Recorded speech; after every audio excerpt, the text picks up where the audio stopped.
अकोला जिल्ह्यातील बाळापूर तहसीलमधून एक अंगावर काटा आणणारी घटना समोर आली आहे. लग्नासारख्या पवित्र आणि आनंदाच्या प्रसंगी सुरक्षेच्या व्यवस्थेवर गंभीर प्रश्नचिन्ह निर्माण करणारी ही घटना आहे. बलदार हाफिज चौक परिसरात आयोजित एका लग्न समारंभात उघडपणे तलवारबाजी सुरू असताना त्यात 10 वर्षांचा निष्पाप मुलगा गंभीर जखमी झाला.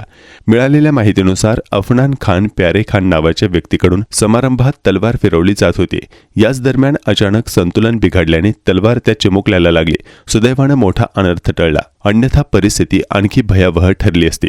लग्न समारंभ किंवा सार्वजनिक कार्यक्रमामध्ये उघडपणे तलवार किंवा इतर प्राणघातक शस्त्रांचे प्रदर्शन करणे हे केवळ बेकायदेशीरच नाही, तर सामान्य नागरिकांच्या, विशेषतः लहान मुलांच्या जीवाला गंभीर धोका निर्माण करणारे आहे. असे असतानाही बाळापूरसारख्या भागात अशा घटना घडत असणे पोलीस प्रशासनाच्या कार्यपद्धतीवर प्रश्नचिन्ह उपस्थित करते.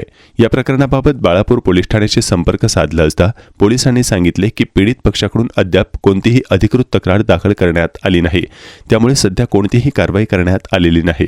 मात्र घटना इतकी गंभीर असतानाही तक्रार नोंदवली न जाणे अनेक प्रश्न उपस्थित करते. पीडितांवर दबाव टाकण्यात आला आहे का?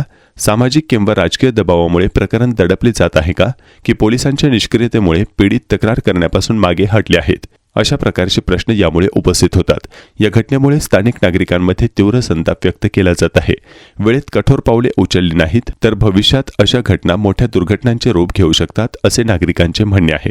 आता सर्वात मोठा प्रश्न असा आहे की बाळापूर पोलीस प्रशासन या प्रकरणाची स्वतःहून दखल घेऊन ठोस कारवाई करणार का, की हे प्रकरण इतर अनेक प्रकरणांमध्ये फाइल्समध्ये दडून राहणार, हा देखील प्रश्न या निमित्तानं उपस्थित होतो.